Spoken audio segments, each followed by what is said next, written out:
Olá, minhas amigas e meus amigos do Paradesporto TV. É uma satisfação estar aqui conversando com vocês novamente. E eu estou gravando esse vídeo a pedido do meu amigo Portinho para que eu fale de algumas pinceladas na eleição no primeiro turno que ocorreu no dia 2 de outubro recente, no último domingo. E eu devo dizer em primeiro lugar que eu só estou em condições de fazer isso hoje, passados 4 dias, porque eu fiquei sob o impacto da eleição de domingo. E o título da minha coluna, se fosse uma coluna, seria: O Brasil dá um passo rumo ao abismo, rumo à extrema-direita. Esse é o título. E por que eu digo isso?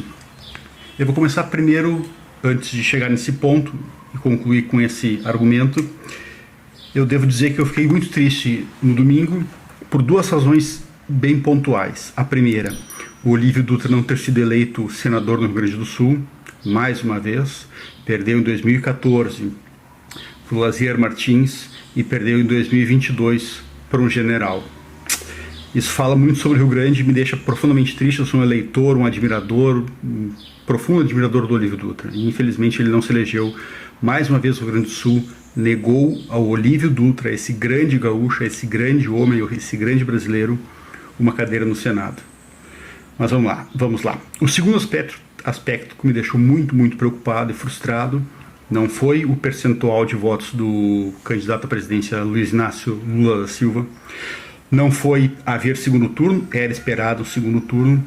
O que me frustrou, e mais do que me frustrou, me preocupou muito, foi o fato de o Jair Bolsonaro, presidente da República, ter feito 43% dos votos, muito além do que os institutos de pesquisa apontavam como a sua margem de votação.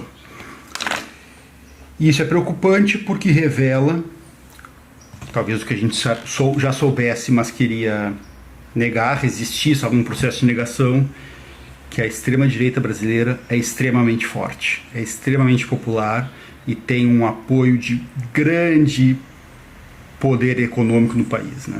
Nós sabíamos disso, sabíamos também que era popular, e passados 4 anos desse governo incrivelmente incompetente e criminoso, para usar só 2 adjetivos, incompetente e criminoso, vide o tratamento dado aos brasileiros durante a pandemia do coronavírus, nem vou falar sobre isso, a demora na compra da vacina, contra o isolamento social, mandando as pessoas ir para a rua e ignorar a gripezinha, com mais de 700 mil mortos. Então, o governo é sem dúvida criminoso, é sem dúvida incompetente. Eu não sei se é mais criminoso ou mais incompetente, não importa. O que importa é que Jair Bolsonaro está no segundo turno, com chances de vencer a eleição e com um percentual bem elevado de votantes. Podemos comemorar o primeiro lugar do Lula? Podemos. 6 milhões de votos. Isso é garantia de uma eleição fácil no segundo turno? Esqueça essa hipótese. Não há eleição fácil no segundo turno. A eleição vai ser a mais difícil da história do PT no segundo turno. Porque o candidato concorrente é muito forte e, mais do que isso, tem força em todo território nacional. Vamos observar o seguinte: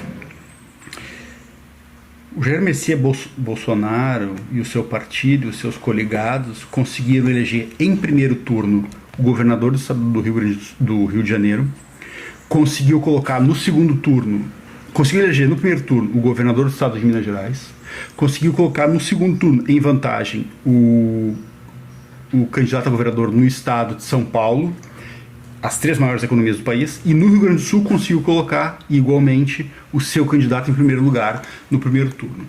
Logo, ele é muito forte nos maiores colégios eleitorais, nos colégios eleitorais de maior peso. Isso não foi suficiente para ele tirar primeiro lugar no primeiro turno. Entretanto, isso é importante a gente destacar, o Congresso Nacional que virá em 2023 realmente é o Congresso Nacional majoritariamente de direita e extrema-direita. Extrema-direita. Por quê? O PL do cavernícola Jair Bolsonaro fez 99 deputados, uma bancada gigantesca.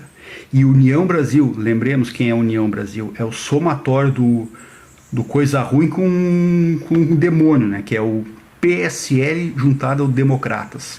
fez nada mais, nada menos do que 59 deputados federais. Só para vocês terem uma ideia, no Senado, que antes somados União Brasil e PL tinham 14 senadores, no Senado, na Câmara Alta, passou para 25, então aumento de 9 senadores.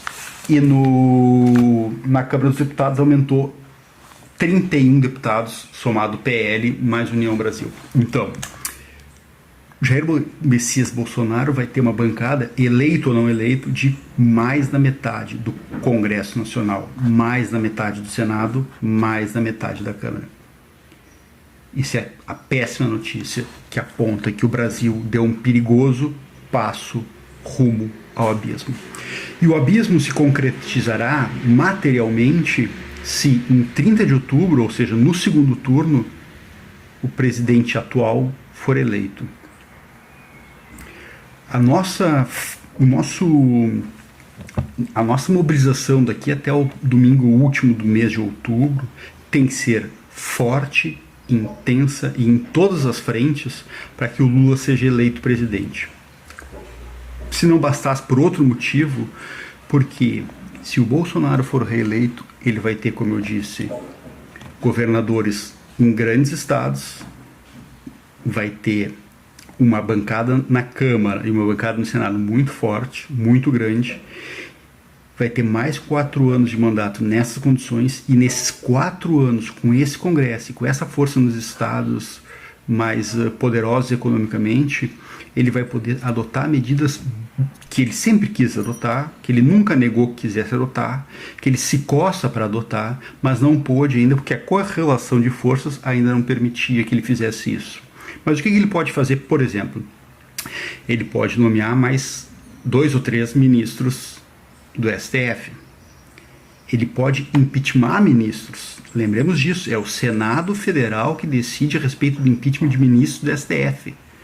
E com essa bancada no Senado, ele talvez tenha essa oportunidade de impeachment ministro, aqueles que ele não gosta. E podendo impeachmá-los, ele vai poder ter maior poder de nomeação na Corte Alta do Judiciário Brasileiro.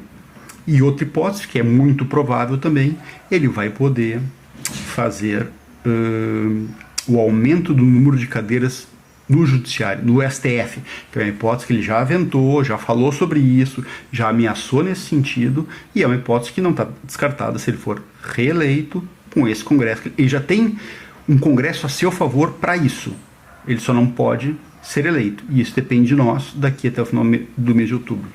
Lembremos, quem ele tem no Congresso Nacional, quem ele vai ter no Congresso Nacional? Figuras excêntricas, para dizer o mínimo, criminosas, algumas realmente são criminosas, o Pazuello, o astronauta, o ministro aquele do meio ambiente, estão no Congresso Nacional. A Damares, quer dizer, a pauta evangélica, a pauta religiosa, o Estado teocrático está na iminência de acontecer se os eleitores brasileiros e as eleitoras brasileiras, especialmente elas, no dia 30 de outubro, não disserem, como deveríamos ter dito já em 2 de outubro, um não rotundo para esse criminoso.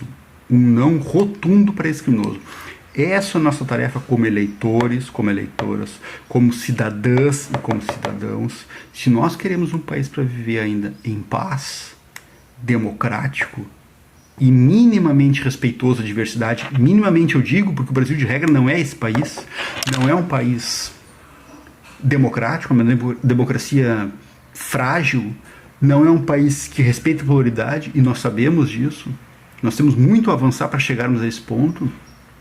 Se nós queremos manter o mínimo que temos, eleger o Lula é um dever cívico de todos nós, de todas nós. Se o cavernícola for reeleito, prepare-se. Os próximos 4 anos não terminarão em 4 anos. Como eu disse, no dia 2 de outubro, o Brasil deu um perigosíssimo passo rumo ao abismo.